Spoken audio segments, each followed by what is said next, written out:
everyone. Welcome back to the very first Canadian Immigration Live Q&A. I am not on my own today. I've got my fearless compadre, Igor Kiriliuk, who is with me today. How you doing, Igor? Happy New Year to you.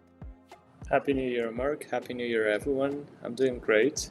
Really excited to kickstart this week and this year. It's going to be a productive and very successful year for every one of us. Yes, I think so.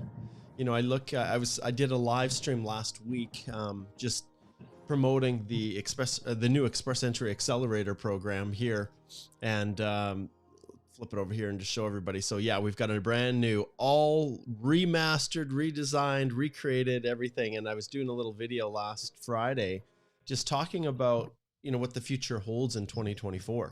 And I welcome everyone who's tuning in to give me their thoughts. Are they positive? Are they negative?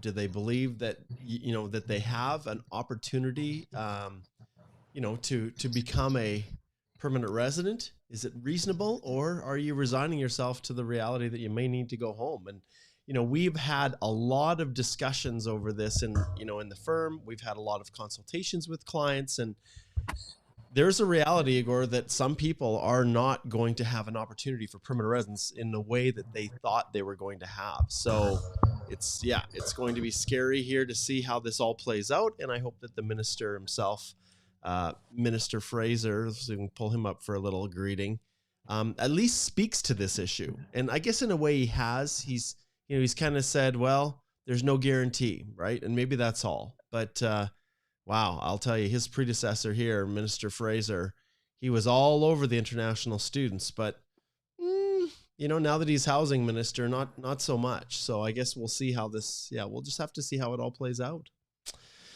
Yeah. So, what was your favorite part of New Year's, Igor? What's the most enjoyable thing you did with your family? Okay, so we actually didn't do much.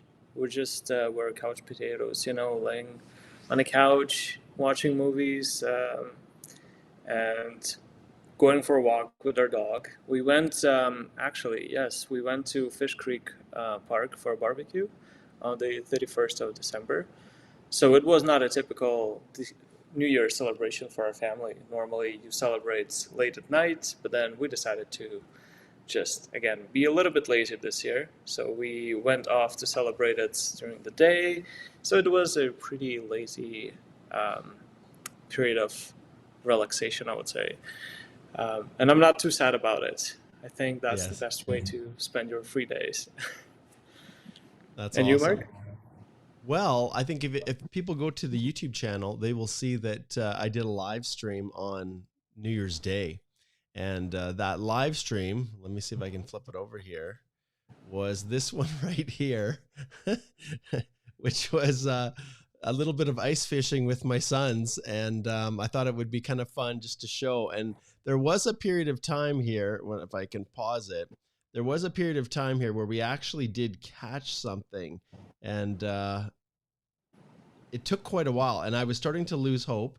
We'd caught 2 fish before we started here. Yeah, we caught 2 fish. And then let's just see here if I can scrub to the point where, oh, here we go. Yeah, it was quite funny. So let's see if you guys can hear this. I don't know if you can. Let's back it up just a bit. It was quite funny. Okay, if there's any fish that's going to bite. But we're happy for Igor, and Alicia's been working really hard in the firm. She's really grown our business immigration part of our practice. Speaking of move the cheese, for years and years, that's all I did, you guys, was business immigration. Large global companies, and then it shifted, and the kind of practice became more kind of like a Walmart, you know, mass. Oh, here we go. We're on. Okay, let's go. Bring him up, Adam. Bring him up. What do we got here? Oh yeah, fish on! Woohoo! Oh yeah! Oh, nice, Adam. Look at that. We're on. He can't grab it. Come on, grab it. All right, we'll stop it there. But that was what we did, Igor. It was a riot. It was a lot of fun, and we have a little fish finder there. It's a sonar that we slowly figured out how to use, and you watch this line streaming across the screen, and you'll have to watch the video. I explained a little bit how it works. But yesterday I sent you that email that our, former associate Cedric, the good guy that he is. So those of you who probably remember Cedric Marin, who's with our firm, he went out on his own. He sent me a nice little gift card from Cabela's.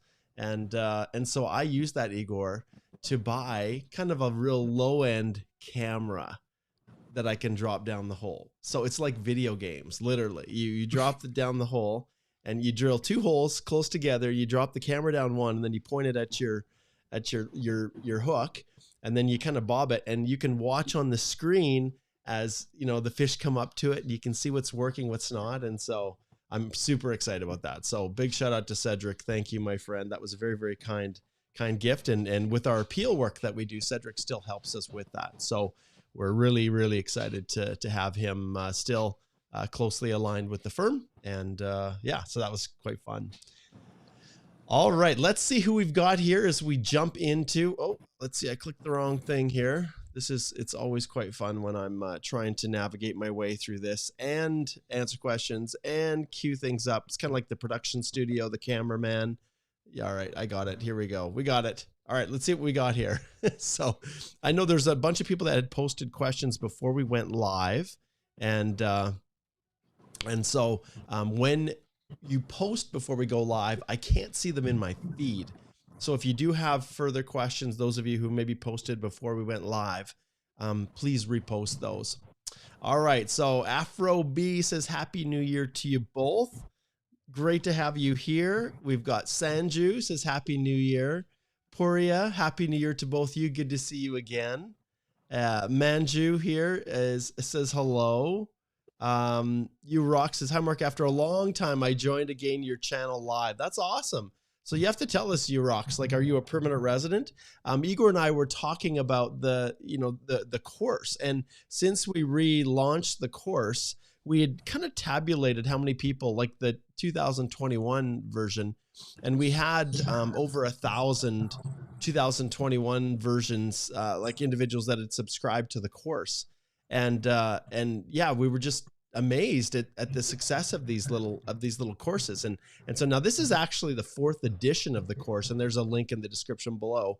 We've got, of course, this little 50% off valid until January the 7th. I had a bunch of people who sent me an email and said, I'm in the Indian time zone, and I didn't realize that it was going to be mountain time, and I missed the deadline, or and I think you guys are ahead. So I'm not sure exactly how it worked, but anyway, so we said, okay, we'll just open it up until January the 7th.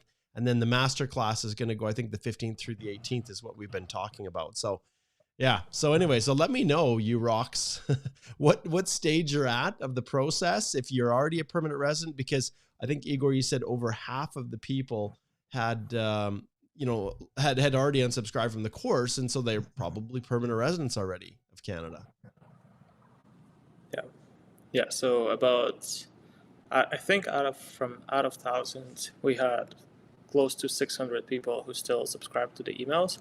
And that leads us to believe that, about 400 are PRs right now. And then even more people might be permanent residents by this point of time, but they just decided to stay subscribed to the emails. Yeah, possible. We've got Uzair, who's up in Calgary. So he's up where you are, Igor. Great to have him.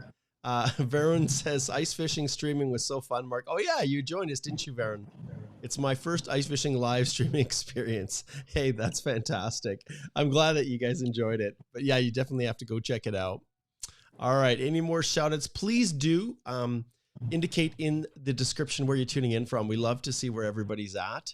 Nona says, good day from Fort McKay. Please answer my question. Nona, repost your question. You may have posted it before we went live. Alusin, hey, Happy New Year to you. Great to have you here. And Matab says, Happy New Year, Mark. You're looking good and well rested. Well, I don't know how well rested I am. I'll be honest. I went to bed at 3 o'clock last night. I was putting together the script of a new podcast that I'm going to be launching. I'm going to try to record it after we're done the live today. The last one was that Alicia and I did was about the recognized employer pilot, and I've got I have a live stream that a podcast that I'm doing. What is the topic? I can't remember. It's all a blur. Like I said, I'm operating on fumes today. Okay, let's see a few more people here we can give shout outs to. Marco, happy new year to you too. Thanks for connecting in. Okay, Prasant says getting a 404 error when clicking the link. Okay, let's check this out. I'm trying to figure out why. I'm assuming within the description maybe of our video. Let's see here within the YouTube. Give me a second. Let's see if we can sort this out. And maybe, Igor, you can kind of look at it on your end too. I don't know. But yeah, they and one thing that we did, Mark, is right before the live Q&A started, I've changed the URL for the accelerator to the old previous landing page. So that's why. Okay, well, let's... so what we'll do is we'll go and I will update that. So the accelerator, oh, there it is. I see. And this is what we're seeing, you guys. So I literally just did this just a little bit, just a little while ago. And now, yes, we definitely need to update that. Okay, so I'm going to go back here once again, and we're going to do this live so that we fix it. Okay, so here in the link, if I share this here, so basically in here, you guys, and this is kind of the back end, you can see that the Express Entry course is right here. So I'm assuming that this is the one. Hey, Igor.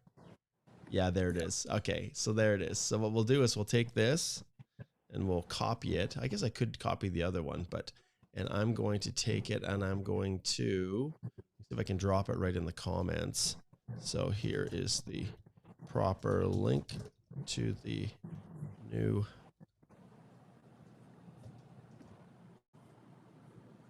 Okay, we'll just drop that in. Okay, so I've put this in the chat, and those of you who are watching on the various other channels, all you need to do is just go to the Canadian Immigration Institute, and you'll be able to find it right there. This is the link right here, and on the Canadian Immigration Institute page, the main page, if we flip over here, you'll see that if you just go down here, you'll be able to access it as well. Just click on here, and let's see, is it going to work?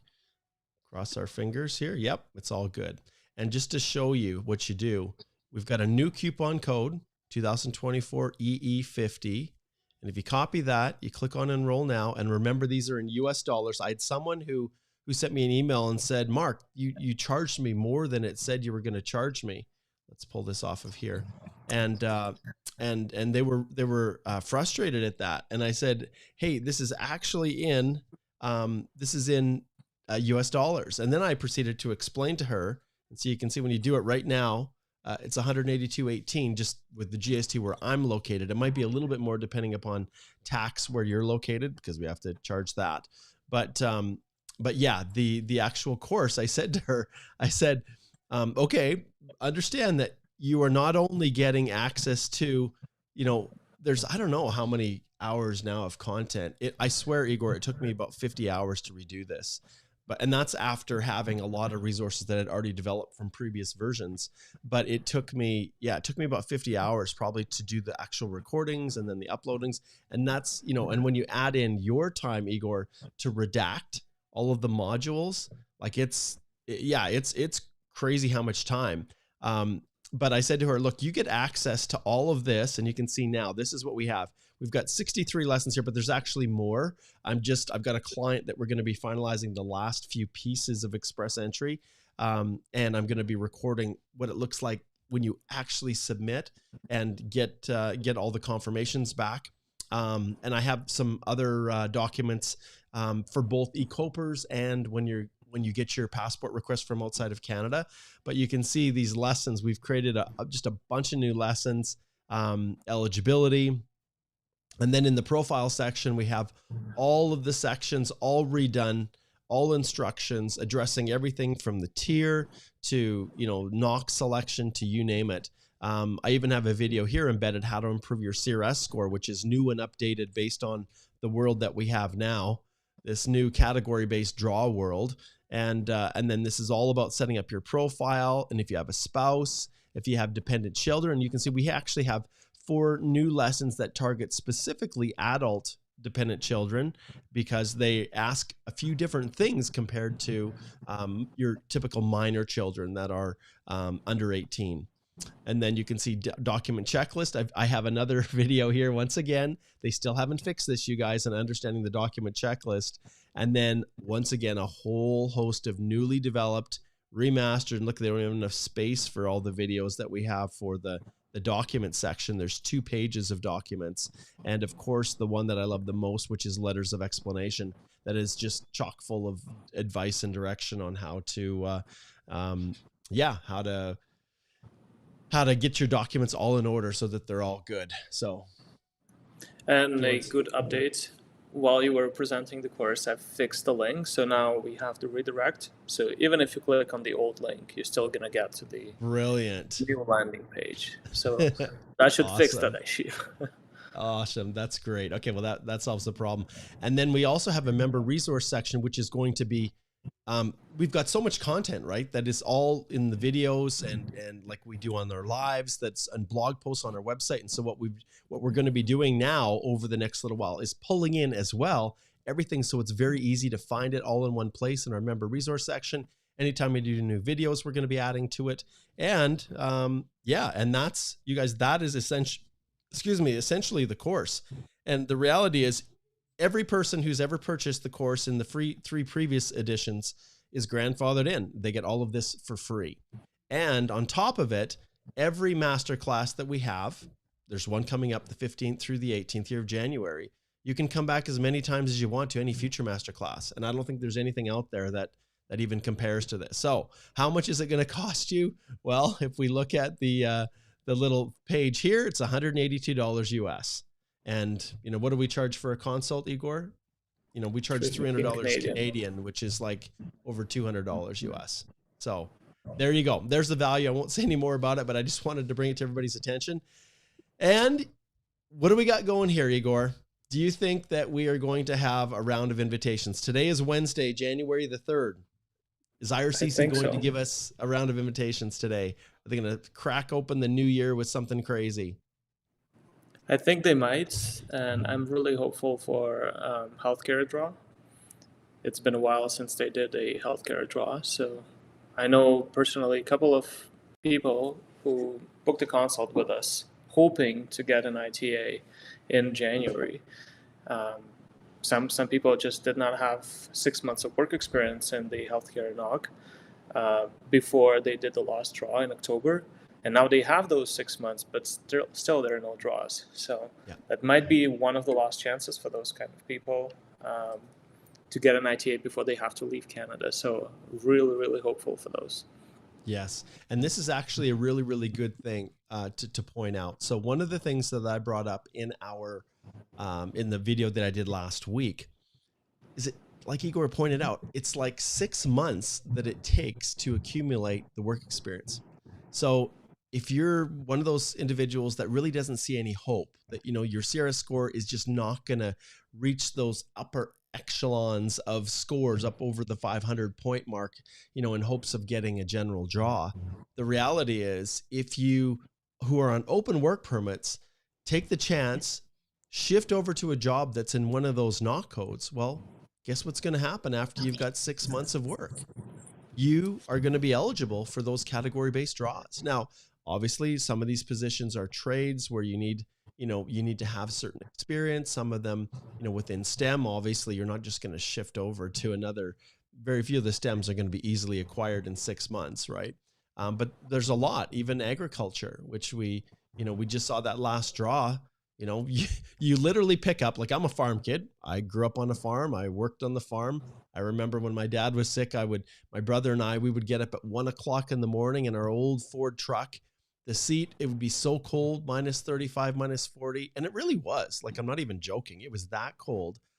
We would have this piece of cardboard in the front of the radiator of the truck so that when you went to start the truck, it didn't suck in all this cold air. And we'd plug the truck in so the block heater kept the engine kind of warm, and it would fire up, and we'd go out looking to see if the cows had any calves at night. And if they did, we'd have to wrestle the calves away from the cows, toss them in the back of the truck, take them to our house, because we didn't really have a heated garage back then, and or a barn, and we'd bring the little calves right into our porch of our house.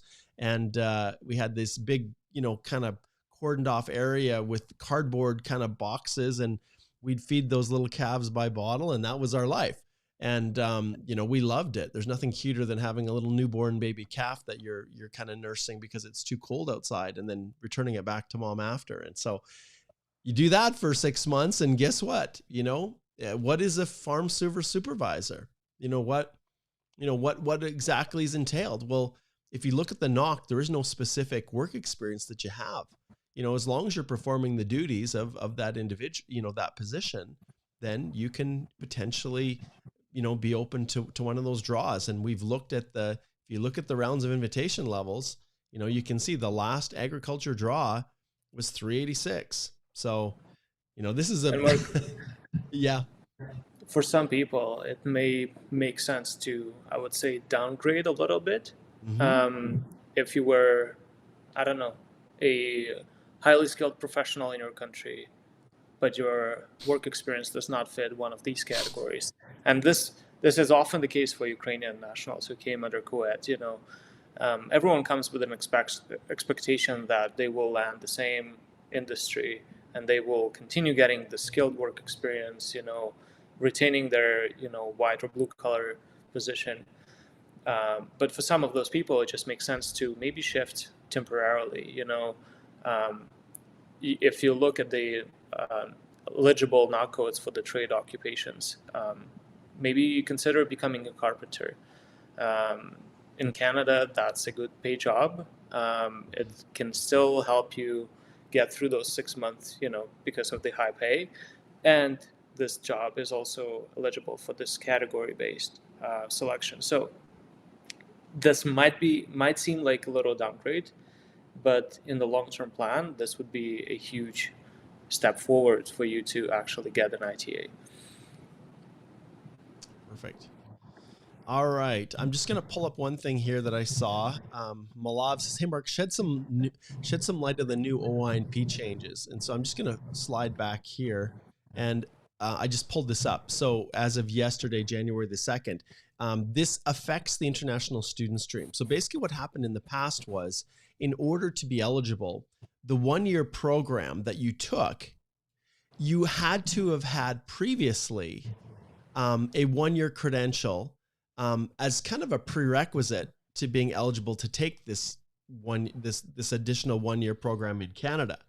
And so now it allows applicants from any 1-year college program that grants an Ontario College Graduate Certificate, and it's a graduate certificate, okay, to qualify. And so that's essentially what's happened. And you can see that came into effect January the 1st. So it's a very narrow change. It just affects international students who have taken a 1-year college graduate certificate. Okay. So just thought I'd just hit on that one quick, because that is, I'm glad you brought that up. That was a good, a good item to chat about. Okay. We have, people joining in from a number of different platforms. Anytime I see Facebook user, that's people who are on the Express Entry Law private Facebook group. And I love when people connect in from that group, because for years and years, we battled the reality that we'd pretty much lost control of it. And, only recently have I now been able to remove people from the group that are posting spam. So we're hoping to breathe new life into the Express Entry Law private Facebook group. There's over 120,000 people, I think, or maybe a little under, that are subscribers. Many of them have moved on and become permanent resident, but there's still a lot of new people joining, and it's crazy. Every person is vetted privately before they're admitted. And I would say, Igor, right now, there's probably, I don't know, I'd say at least a 1-to-1 ratio of legitimate people versus bots that are trying to gain access to the site. So, all right. Okay. We've got, I'm going to point out here, Jerry has posted a ton of comments, and people are like, hey, what's going on? Jerry, why are you posting all these comments? And Jerry, I'll get to a few, but understand we got to spread the cheer. We have to make sure that everybody gets a chance to get their questions answered. And remember, within our live stream, we can only get to so much. Anything that's very detailed and specific, 2 things I'll tell you. 1, Jerry, subscribe to the course. So click in the link in the description and and subscribe to the Express Entry course, because all of those questions that you have will be answered. And alternatively, individuals that have just really specific things that require legal advice, we encourage you to slide over here to our firm website. And I'll show you something here. I decided I'm taking my kids tomorrow down to Idaho to go to school at Brigham Young University in Rexburg, Idaho. But I'm going to be around on Friday. So I made the decision to open up my consults on Friday. And so, it looks like some person booked the 9 o'clock one. I have a consult there now. Anyways, I've opened up some new spaces on Friday just in case anybody needs to book a consult a little bit earlier. So the morning I'm going to open that up, and I'll be doing that while we're visiting kids. Really dropping them off and getting all set up. So yes, if you have a question that just is a little bit more specific than we can answer within the live stream, we always direct you back to that. And that's a little bit quiet, our little bell there, but I'll ring the bell right here. And that's an indicator that, hey, this is a specific legal question that we'll need to address through a consult. Okay. Oh, we've got a LinkedIn user here. I wish I could see who this is. Happy New Year, you guys. I've been listening to your podcast. More great stuff for everyone. Hey, that's awesome. And I wish I could tell. Maybe Igor, you can figure out who that LinkedIn user might be over on LinkedIn. But it's great to have people tuning in from all the different platforms. Let's see if we've missed anyone here. I'm going to do a couple more shout outs and then we'll get right to the questions. So Matab, Happy New Year. Igor, AA Pathways, Happy New Year 2024. Great to have you. Oh, I think we got this one. He says, landed in Calgary on the 29th. Thank you for all the help. Your live YouTube sessions really helped me with my Express Entry and become a PR before New Year's. That is so fantastic. We better give one of these ones here for Zara. That's a loud applause. Wow, you guys are excited today. It's interesting. I also got an email from a client that I've been working with for probably the first work permit I think I did for him. He's an architect who works for a large global kind of architectural firm, and we do the work permits for them. And it was an unbelievably long period of time. And this story. Let me tell you the story, you guys. So I'll give you the main screen story here. So here's what happened with this individual. And this is a lesson for all of you. He was sitting at about 460 points. And at the time in which we started, we had no doubt, at least at the time, that he would have received an invitation to apply. He had work experience in Canada, extensive work experience. He was a little bit older, but he obviously had all the other human capital that he needed. And the rounds of invitations were hovering around 440. And so we thought, hey, no problem at all. And he said that he had US work experience that technically could have pushed him up to about 470, just about 480. But in reality, he chose not to use that foreign work experience just because it was kind of a hassle to get those reference letters. So we submitted his profile without it. And guess what? Time passed. The scores kept going up and up and up. And he never did receive an ITA through the general draw. It climbed up so fast that he would have gotten the ITA if he had submitted all of his foreign work experience. So tip number one, lesson number one, you absolutely have to scratch and claw for every single CRS point that you can get.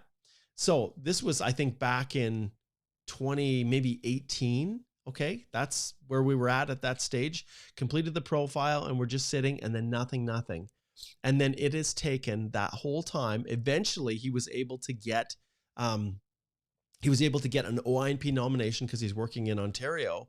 And literally yesterday, he sent me the email saying he finally had his e-Coper in hand. So talk about perseverance, but also everything could have been different if we just included all of the experience that he had for his foreign work experience.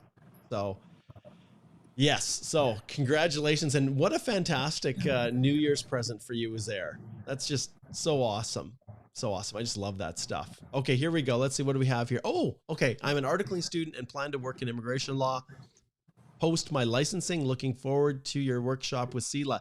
That's right. I am doing a workshop with Sela. And that reminds me, Igor, I'm going to need your help to revise our our PowerPoint presentation to talk about the golden age of Francophone immigrants. And those of you who are wondering what CELA is, Canada has two real main immigration lawyer associations, the Canadian Bar Association and then CELA, and this is CELA. And they periodically, they do a lot of content, things like that.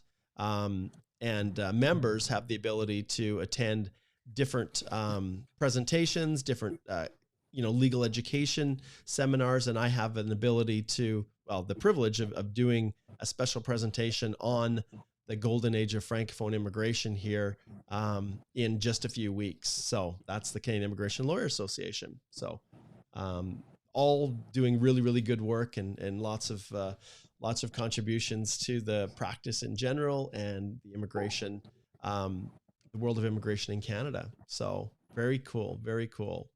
Okay, so here we go, Jerry. The moment has now arrived for you. I will answer this question, okay? He says, proof of funds. Okay, and where can we find an unbelievably detailed response about proof of funds and explanation? I'll share it with you right here, Jerry, so you can see why you just need to subscribe to the course.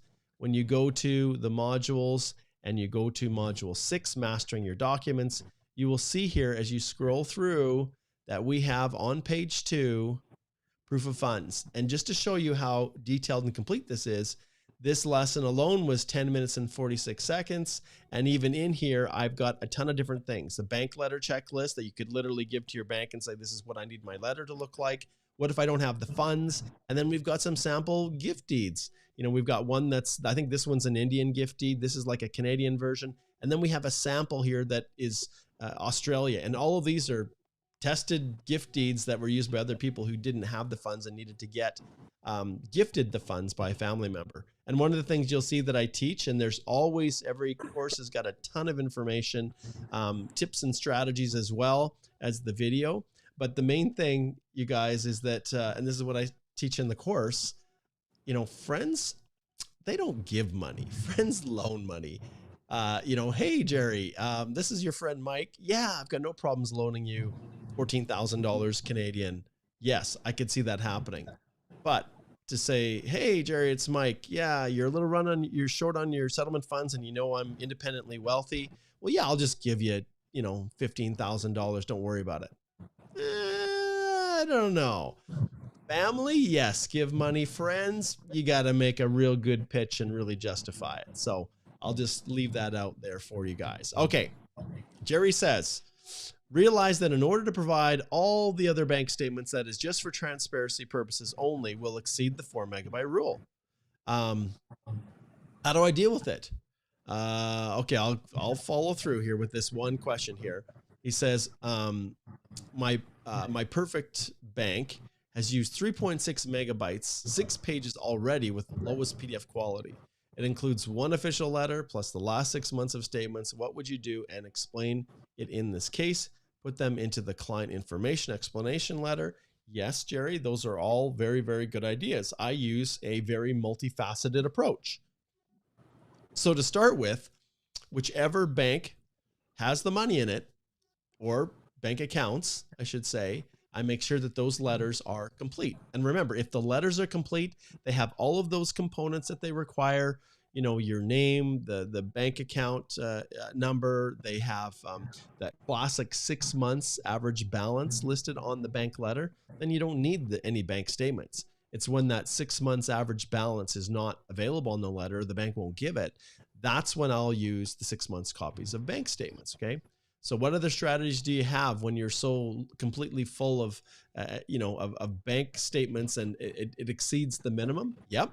We will take and we will try to put some documents, if we really, really need them, I'll stuff them in other sections within the express entry. And then the letter of explanation explains to an officer, please note that part 2 of my financial documents are included with my passport, right? So you've got your digital page of your passport and any stamp pages. And then after that, part 2 of the financials are stuck there, or in the client, well, primarily in the client information section. Maybe that's where you put the rest of the part 2 of your funds, proof of funds, if it's too big. And then for any any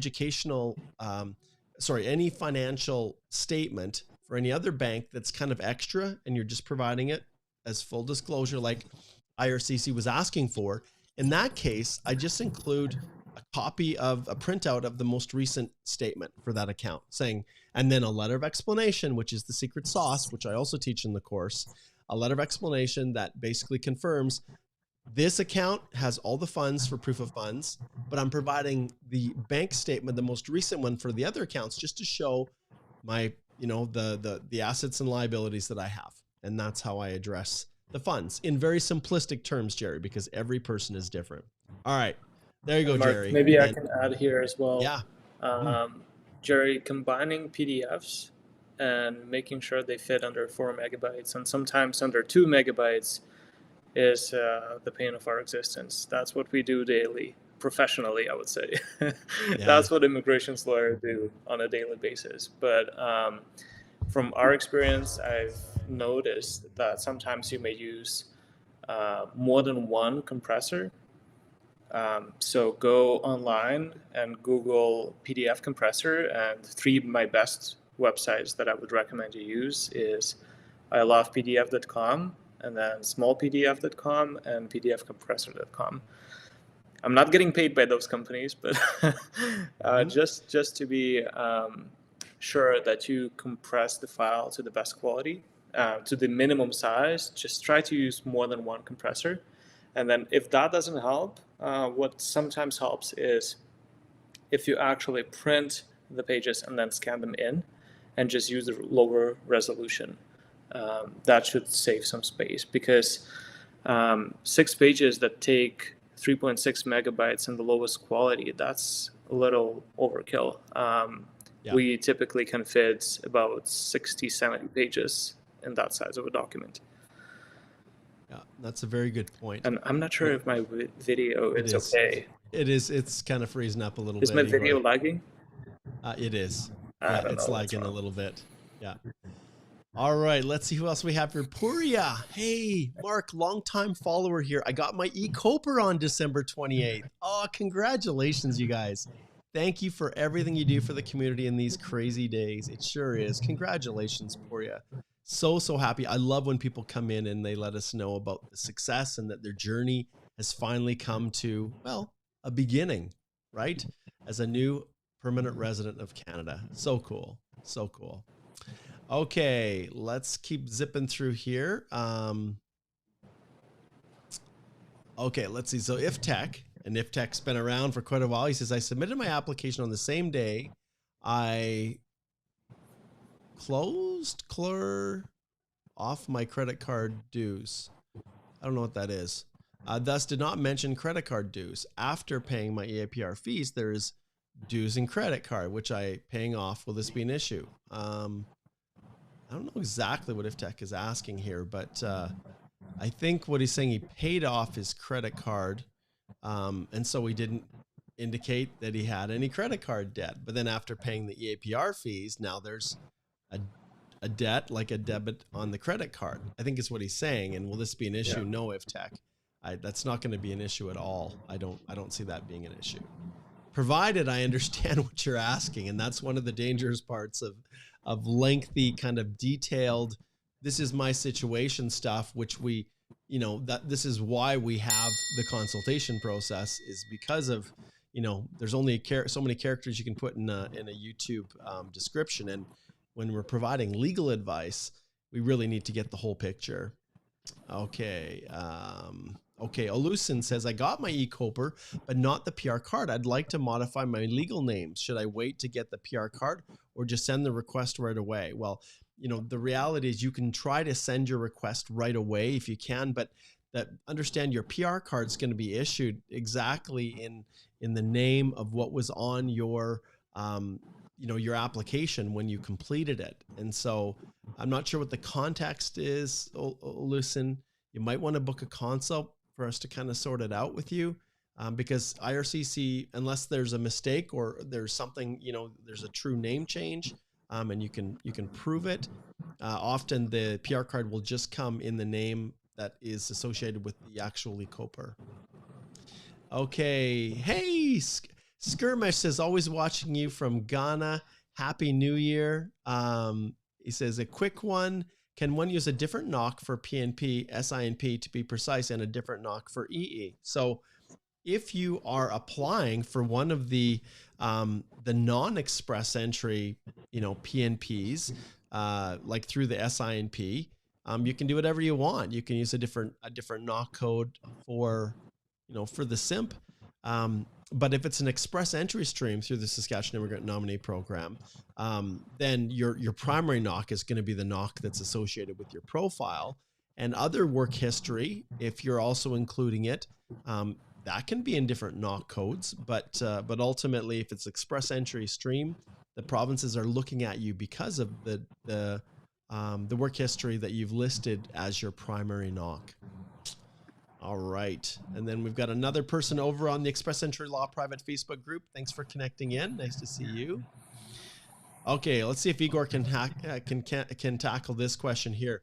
Gaurav says, hi, Mark and Igor. Do we need to cancel the TRV application post AOR of an express entry application as didn't have ITA back then, or do we need to inform IRCC under the TRV, i.e., for national doesn't in process about the PR submission, final decision in process. Oh, i.e. final decision in process about the PR submission. So normally, yeah, Igor, what are your thoughts on this? Like, if you've applied for express entry and you have an AOR, I don't know, do we need to cancel the TRV application post AOR?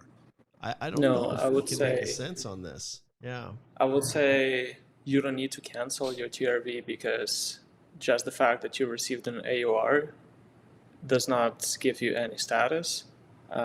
You're not a permanent resident, and you would need a TRV until your application is finalized if you would want to come to Canada. So just keep your TRV in the processing and wait until your application is finalized. Perfect. All right, I'm going to pull up yours, Yunji, but I'm 100% going to tell you right here to book a consult. I will never, ever give anyone legal advice on whether or not it's safe to leave and re-enter Canada. I can tell you, though, how this plays out. When you said here, is it okay to leave, enter Canada via air during the portal process before getting e-COPR as long as my work permit is valid? So I'm not going to tell you once again or give you any advice whether or not you should leave or re-enter. That would only come through a consult and me understanding the whole situation. But if you have not yet become a permanent resident of Canada and you have a valid visa in your passport, or you have a valid ETA and a work permit that is still valid, you can travel, you can leave, and you can re-enter as long as officers continue to find you, border service officers continue to find you admissible to Canada. And there's a bunch of different things that can cause you to be inadmissible. And so as long as there's no issues with that, before you receive your e-COPR, there shouldn't be any issues with you being able to travel. However, the moment your e-COPR is approved, then that becomes your status. And so you become a permanent resident of Canada. That's the difference with an e-COPR versus a confirmation of permanent residence when you're outside of Canada. And when that e-COPR is confirmed and you are a permanent resident, then no longer can you travel on ETAs or on TRVs or the visa that you have in your passport that's associated with your work permit. And effectively, you then have to wait until you have your PR card to travel. And that's what's been a real point of contention with, at least with us immigration lawyers and our clients in the department, because the processing times for your first PR card, although they are coming down, let's just take a look at them. And remember, anyone who wants any details on how fast things are moving or processing, all you have to do is type in IRCC processing times, and that should work for you. Then you pull it, it pulls up here. And then for the situation of a PR card, we'll just go down here to permanent resident cards. And then we'll say, no, I'm waiting for my first one. And you can see it's about 29 days, which it used to be way higher. So they've been working at bringing that down. But from the date that you receive your e-COPR and you then are waiting for your PR card, you're kind of stuck in limbo. And if you do choose to leave before your PR card is issued, then you would actually need to apply for a permanent resident travel document at a foreign, like online through one of the foreign consulates in order to be able to return to Canada. So that is the situation there. Okay. Let's see. All right. Okay. So Igor, maybe you can tackle Sarian's question. Hi, Mark. I'm applying for a study permit soon. I'm really stressed about proving my work experience because it's freelance music production work. Have all the bank statements, reference letters too. It is possible. Is it possible? So Igor, we've done a lot of study permit applications and they do ask for work history. So how important really is it, work history in the context of a study permit application? Yeah, I would say work history is important. You need to show how this education connects to your past and how it will be instrumental for your future career plans and career goals, and how this education will enable you to take on a new position or maybe grow in your current role in your country, and why this education in Canada is important to you, why you cannot get this education somewhere abroad in your current country of residence. So with your work experience, if your program aligns with your work experience, there are ways to explain how this work experience impacted your decision to study in Canada and how this education will help you with your work. If your work experience does not align, there are also some ways to explain it, but it will be a little more challenging. So it really comes down to your individual situation, knowing exactly what is the program that you want to apply for, how many years of work experience you have, what are your plans, how do you plan to use this education in your career. So I would ask Mark to use this triangle sound, because you would really need to speak to a lawyer and discuss your individual situation. We need to take a look at your past and your future plans holistically to identify, like, how do we present your story to the officer. Perfect. Looks like we've got a little bit of work I'm going to have you do, Igor. Yuander pointed out that for some reason, I don't know how, I missed this. Well, I know how. I finished this, you guys, at 5:30 a.m. I think it was December the 28th or 29th. I can't remember. And so you can see here, Yuander points out that the personal details section and the contact details section, we don't have the video uploaded. So I probably overlooked that. I'm not sure why or how I missed it. But I think sometimes when I uploaded the videos, Igor, there's this other save button to save it. And I think that's what happened. So we're on it, my friend. We are on it. Thank you so much for pointing that out. Thank you, Yuander. Okay. Okay. Masala says, what kind of information can I include in spouse category? I think I need more information with Sala on what the context is and what you're referring to. Are you asking, what do you need to prove that you're in a genuine relationship for a spousal sponsorship? Is this for a spousal open work permit? Is this in the context of a spouse being included within express entry? I'll need a little bit more clarification there with Sala. Okay. All right. Okay, Meka says, hey, Mark and Igor, if I am working under a job with a NOC tier code 00, how many points do I get for the job offer? Is it 50 or 200? Thank you, and more power. Okay, so let's take a look here at the specific CRS criteria. I'm going to pull this up, and you can find it yourself very easily by just typing in CRS criteria. And when you go to the CRS criteria and we jump down to the very bottom here, you will see that, okay, so you can see here, there's a difference, and this comes down to the tier. So tiers 1, 2, 3, or any tier 0 are 50. But to get the 200 points, you not only have to be tier 0, but in major group 00. So if you're referring to yourself as being in major group 00, and let's see if we can pull this up too. Why not? we'll have a good teaching moment here. Oh, I wonder if this is smart enough to give me what I'm looking for. Oh, it is. Great. Okay. So let's just search by knock code, and I'm going to pull up here an actual senior that will give you 200 points. So you can see how it's characterized. So you can see here in this, you can, on the right side here, you can see how it's broken down. Okay. So you can see broad occupational category, 0. Tier, 0. What's the major group here? It's 0, 0. So that's how you know that this is enough to get 200 points when you pull up the actual profile. All right. Now let's just jump back here and let's choose maybe a manager that's a little bit lower. Oh, let's see if it'll cooperate here. Now let's delete this. That's what we'll do.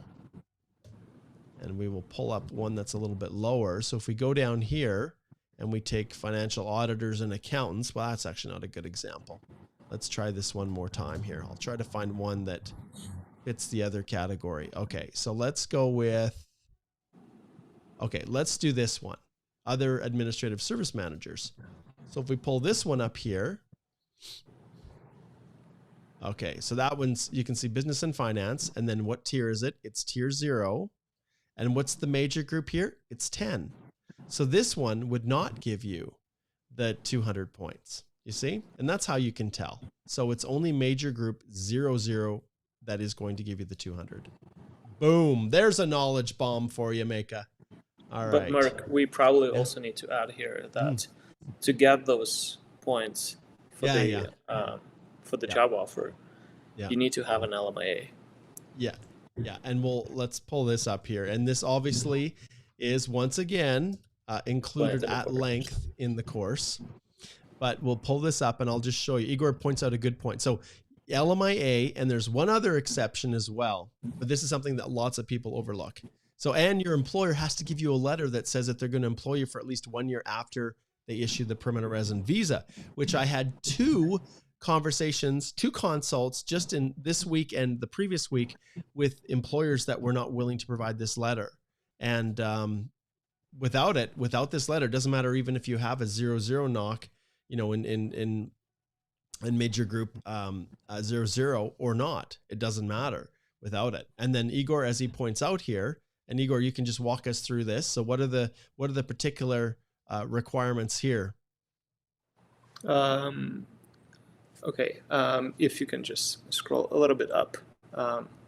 Okay, you need to have an LMIA, and you have to be on a closed work permit.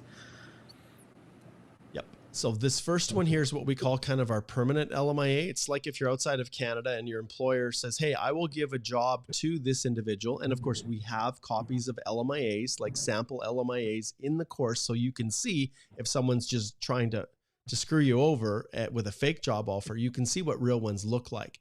But this is like a permanent one. So they say, we will support a job offer for this individual if they immigrate to Canada, and we'll have it available for them when they arrive for at least 1 year.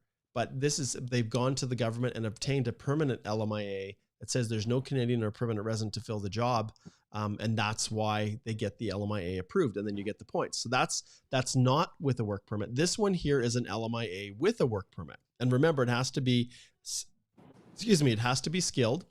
And so if you're already working and you have an LMIA, then you fit into this category if it's skilled. And then last but not least is an exemption from an LMIA under the International Mobility Program. But you have to be working for the employer specified on the work permit. And in fairness, so does this one here. You're currently working in Canada for the employer listed on your work permit. But this one has an added feature. You have to have worked for a full year in Canada or an equal amount of part-time for that employer before you can be eligible to count the job offer points. And of course, as always, the job offer that the employer has to offer for at least 1 year after immigration issues the permanent resident visa. So there you go. Great. Thanks for pointing that out, Igor. Yeah, sometimes I just kind of gloss over things and it makes sense to be a little bit more specific. Okay. Let's see what else here. We've got Percival. Hello. Good to see you. And let's see. Okay, M. Amin. Okay, this is a good question here. He says, I can apply. Please, you help me for Refugee Canada. So this is something that we don't do. So in our office, we don't assist with refugee applications, but you can search and find very good immigration lawyers out there that assist with those types of applications. Okay, Malav says, any hope for students who have completed their study before 2 years with OIP IEC eligibility? It's tough to say, Malav. It's tough to say. I can't even speculate on that. Okay, and then we've got issues with people whose applications are kind of tied up here. Igor applied for a study permit last September the 4th with wife as the open work permit and one child. My intake was for January 2024, but have now deferred. Still no results, so ordered GCMS notes. Got it now. Okay, it says eligibility is completed for my application. Eligibility, criminality, medical, info sharing passed. Wife, open work permit, criminality, eligibility, info sharing passed, but medicals marked as sent. I've sent multiple web forms, but no reply. We submitted upfront medicals, by the way. What could be the issue? What are your thoughts on these, the whole world of study permits right now? Because we're in a different world, you guys. Yeah. So first, wait until you got your results from the GCMS notes and take a look at what the officer has to say there. And then it really comes down to the processing times for the study permits for your country. Some study permits, they tend to open very fast, take a look, and then just close the file, whether approve or refuse it. And then for some countries, it may take a little longer depending on the backlog. So check the processing times on the RCC official processing times tracker. And maybe, Mark, we can also take a look at it. So temporary residence and then study permit from outside Canada. Just the processing it's 8 weeks. 8 weeks, yeah. Okay. But again, it really comes down to where your file is being processed. Maybe they just wait for the final instructions from the supervisor. A less experienced officer is waiting for the supervisor to give a green light to whether approve or refuse your application. But that will be mentioned in the GCMS notes, what's happening with your file. Perfect. Okay, let's see here. We've got a couple more. We're actually into overtime, but we'll touch on it. Okay, so Matab says, Mark, how much did you pay to get the website made? Hope it wasn't more than $1,500. Well, it was more. Well, the thing is, what he's referring to, Igor, is actually this website where we had the 401 error. And this website, you guys, is actually embedded with our course, the software, the US company who hosts our courses.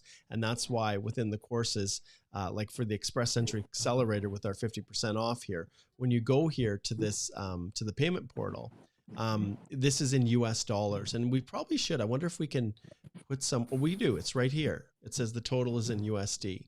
And so, yeah, so this here is all embedded within here. And they've got this little, these little tools to help us build out websites. And for sure, it's not terribly sophisticated. So in reality, Igor, we didn't pay much for this. It came bundled together with it and we put it together ourselves. And so, yes, but there you go, Matab. The reason why I laughed is because while we didn't hire a company to work on this website, the amount of hours that we put into this website just costed us way more than $1,500. Yeah. We work on it weekly, trying to fix something, trying to improve something, and we're not professionals, but we're trying to get some experience building those websites, having a sense of what looks good, what doesn't look good, and it's a trial and error. So time-wise, and then the amount that you would normally pay for the hour of work is much more than $1,500, but that's typical to any business, right? If you build your own business on your own, it's just way more expensive, but you get the experience.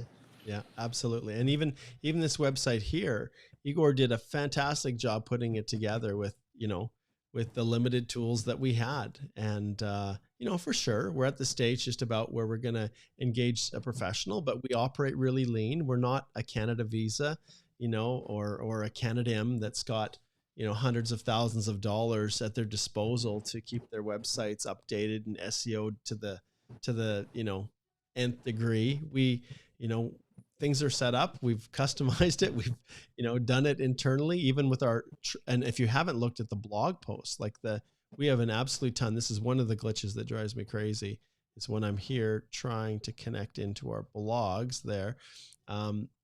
This, we update and upload our own blog posts and if you haven't looked here, there is a ton of content that's constantly being released here. And also for those of you who are relatively new, we have our Canadian Immigration Podcast, and there's a lot of content on this.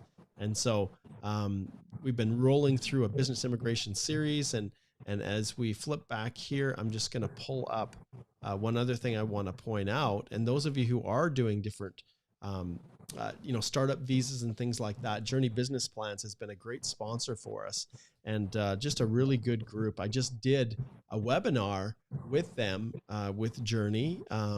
Let's see if we can pull it up here on YouTube. You guys can even find it. C10s are a specific kind of work permit. And so this is on the Journey web YouTube channel, but I did an episode on the C10 work permit. That's what my podcast is on. Yes, now I remember. So with Marianella Manzour, and we just did that, I think just about a month ago in December, and it was just a lot of fun. And they're a great sponsor for us, and they sponsor the podcast. And yes, the next episode for the Canadian Immigration Podcast is going to be on C10 work permits. And I think many of you who are here are going to be interested in that, because it's kind of like the work permit that you apply when all else fails, although it's not an easy work permit to secure for sure. All right, our time is just about up here. Let's see what we can do. Let's hit a few more questions. I think we answered this one. Oh no, Agrov says, do we get the refunds if cancel the TRV currently at the stage final decision made in process? It is very unlikely that once they start to process the application, then you're not going to get a refund. Yes, not going to get that refund. Okay. All right. And then Grav says, can you please help if a LinkedIn profile needs to be updated with both the personal as well work history, or just the work history works? Well, realistically, anything that's in your LinkedIn profile that's inconsistent with what you would be putting in an application, like, for example, if, LinkedIn tends to be more business, more resume, this is what my work history is, but I'm not quite sure what you mean by personal. But if you say, in your profile that you're single, but yet you're filing a spousal sponsorship application for someone, well, that could be an issue. If you say that you're working in one place, and even the duration, the time period, start and end date in your LinkedIn profile isn't matching up with the work history, say, that you put in your express entry application, that could be a problem as well. And then we'll maybe wrap up with this one here. Omar says, when will the new categories for 2024 be announced? And he's talking about the express entry category based. So Igor, what do we know? Do we know about these category based draws? And has the minister said anything about, what their intentions are? If he's going to change the categories? What do we know about that? Well, we know that before they announced these categories, they made a round of consultations. So they sent an email and did a poll and consulted with the stakeholders, different businesses in different provinces, different provincial governments, to identify what industries are lacking workers, and so where the shortages are. And so we did not get an email yet asking for the updated feedback from the stakeholders.